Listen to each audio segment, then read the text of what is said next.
Assalamualaikum warahmatullahi wabarakatuhu. அல்ஹம்துலில்லாஹி ரபில் ஆலமீன்.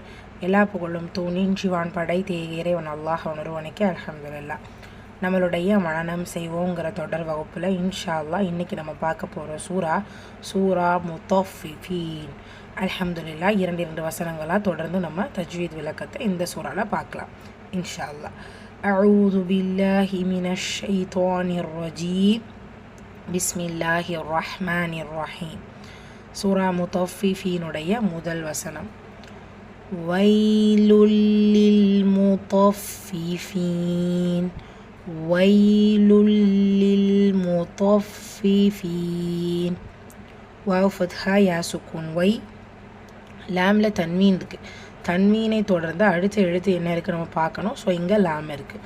தன்வீனை தொடர்ந்து லாம் வரும்போது இதுஹாம் இலா குன்னா இணைக்கணும், ஆனால் குன்னா செய்யக்கூடாது. வைலுல் லில் மு இந்த மாதிரி லாம் சுக்கூன் லில் முத்தஃபிஃபீன். தோ வந்து வல்லின எழுத்து, அதற்கான உச்சரிப்பை சரியாக கொடுத்து ஓதணும். ஃபால ஷத்தா இருக்குது, அழுத்தம் கொடுக்கணும். இந்த இடத்துல மத் இருக்குது. ஸோ வார்த்தையுடைய முடிவு, வசனத்துடைய முடிவில் ஒரு எழுத்து இருக்குது. அதற்கு முந்தைய எழுத்தில் அலிஃப் மத்தாவோ அல்லது யா மத்தாவோ வாவ் மத்தாவோ இருந்துச்சு அப்படின்னா இது மத்துல் ஆரிது. 2, 4 அல்லது 6 ஹரக்கத்தளவு நீட்டம் கொடுத்து ஓதலாம். ஆனால் இதோட என்ன கண்டிஷன் அப்படின்னா, முதல் வசனத்தில் நம்ம எத்தனை கவுண்ட் கொடுத்து ஓதுறோமோ அதே மாதிரி தொடர்ந்து அடுத்தடுத்த வசனங்களையும் ஓதணும். ஞாபகம் வச்சுக்கணும். சூரா முத்தஃபிஃபீனுடைய 2வது வசனம். அல்லதீன இதக்தாலு அலன்னாசி யஸ்தௌஃபூன். الذين إذا اكتالوا على الناس يستوفون. الذين லாம்ல ஷத்தாருக்கு அழுத்தம் கொடுத்து ஓதுங்க. தி யா மத்தா 2 ஹரக்கத்தளவு நீட்டம் கொடுத்து ஓதணும். இதா இந்த வார்த்தையில் மத் இருக்குது, ஆனால் மத்தை தொடர்ந்து சுக்கூன் இருக்கும்போது இந்த மத்தை என்ன பண்ண வேண்டாம், உச்சரிக்க தேவையில்லை. இதாக் தாலு இல்லை, இதக் தாலு அப்படி தான். கேஃப் சுக்கூன் பிச்சு வந்திருக்கு. ஹம்ஸுடைய சட்டம் காற்றை வெளிப்படுத்தணும். இக் இதக் இந்த மாதிரி. தால அலிஃப் மத்தா இருக்குது, 2 ஹரக்கத்தளவு நீட்டம் கொடுத்துக்கணும். இதக் தாலு அவ் மத்தா 2 ஹரக்கத்தளவு நீட்டம் கொடுத்துக்கணும். அலன்னாசி நூன் ஷத்தா இருக்கிறனால இங்கே இணைச்சிட்றோம்.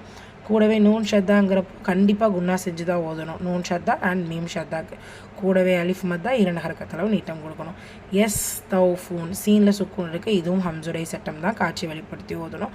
வசனத்துடைய முடிவு நோட் பண்ணிங்களா? போன வசனத்திலே நம்ம பார்த்தோம். வசனத்துடைய முடிவில் ஒரு எழுத்து வந்து அதற்கு முந்தைய எழுத்துல அலிஃப் மத்தா யா மத்தா வாவ் மத்தா வந்துச்சு அப்படின்னா மத்துல் ஆரிதுடைய சட்டம்னு பார்த்தோம். ஸோ இங்கேயே நம்ம என்ன பண்ணிட்டோம், மதுல ஆரிது போகிற 2 கவுண்ட்ஸ் கொடுத்து ஓதுறனா இல்லைனா 4 கவுண்ட்ஸ் கொடுத்து ஓதுறனா அதே தான் கண்டினியூ பண்ணணும். இங்கே அதே சட்டம் தான் இருக்குது. அதனால் ஓகே, 2 வசனங்களும் நம்ம ரிப்பீட் பண்ணிடலாம். பிஸ்மில்லாஹிர் ரஹ்மானிர் ரஹீம். வைலுல் லில் முத்தஃபிஃபீன் الذين إذا اكتالوا على الناس يستوفون. அல்ஹம்துலில்லா. நான் மதுல் ஆரித் 4 கவுண்ட்ஸ் கொடுத்து ஓதுனேன். இன்ஷால்லா நீங்கள் 2 கவுண்ட்ஸ் கொடுத்து ஓதலாம், 6 கவுண்ட்ஸ் கொடுத்து ஓதலாம், உங்களுடைய விருப்பம். ஆனால் தொடர்ந்து அந்த மதுல் ஆரித் கண்டினியூ ஆச்சுன்னா ஒரே வசனங்கள் கொடுத்து, அதாவது ஒரே கவுண்டிங் கொடுத்து ஓதுங்க இன்ஷால்லா. நாளைக்கு அடுத்த 2 வசனங்கள் பார்க்கலாம். அஸ்ஸலாமு அலைக்கும் வரஹ்மத்துல்லாஹி வபரகாத்துஹு.